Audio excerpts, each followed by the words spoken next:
if you don't have money to invest every single month, there are 3 things you can do to fix this problem. Many people are struggling to keep up. The cost of an egg has pretty much tripled, interest rates are up, rents are up, and it is easy to fall behind. If you find yourself falling behind, these 3 things are something you have to do. So grab a pen and paper and let's go through them. Now you have to do all 3 to make it work, otherwise you might as well just click dislike and move on to dreaming. The first thing is you need to write down why you find no money every single month to invest. Now, I could sit here and preach the usual message of building a budget, but let's go back and make things a little simple. I want you to just write down the reason. It could be low income, it could be debt repayments, it could be rent increases. I just want you to write them all down and try and put them in a form of order. When you're writing these down, go absolutely wild. If you want to write down your dog ate your paycheck, go for it. It doesn't matter. It's just the process of writing down these issues, because once we've identified them, we can then move on to step number 2, which is thinking of solutions. Now, for each one, what you've wrote down in step 1, I want you to write down all possible outcomes that might fix this problem. For example, if you wrote down credit card debt, it could be pay off a little bit more every single month. It could also be just prioritizing the highest interest rate debts first. If you've put down that your salary isn't enough money, it could be starting a side hustle, asking for a raise, or moving apartment to lower your bill. Write down as many potential solutions for each problem you had in step 1. Then we can move on to step number 3, which I know what you're thinking is going to be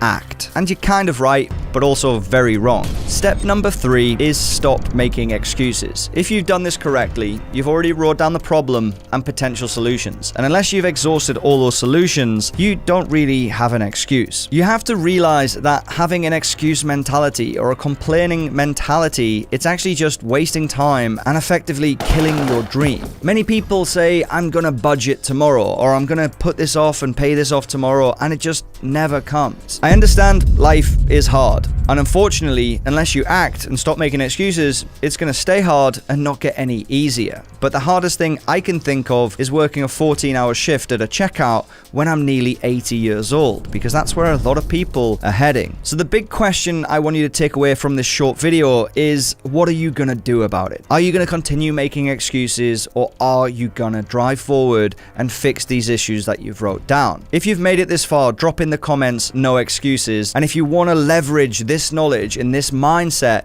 then make sure you check this video up here where I talk about 8 money rules you have to master.